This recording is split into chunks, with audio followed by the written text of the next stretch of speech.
ஆதரவற்ற பெண்களுக்கான ஒரு இல்லத்தை ஆரம்பிச்சு நடத்தணும்னு உன்னோட ஆசைன்னு அடிக்கடி சொல்லுவல்ல, ஞாபகம் இல்லையா?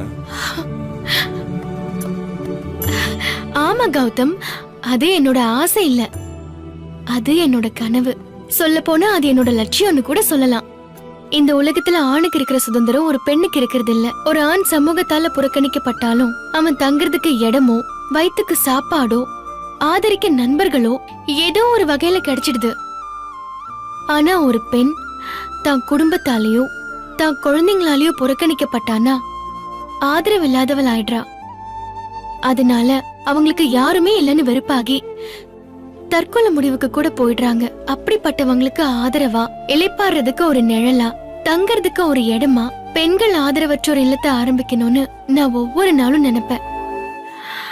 ஆனா அது எப்போதான் நிறைவேறும்னே தெரியல. இலக்கியா, அது கூடி சீக்கிரமே நிறைவேற போகுது. அதுக்குதான் உன்னை கிளம்ப சொன்னேன்.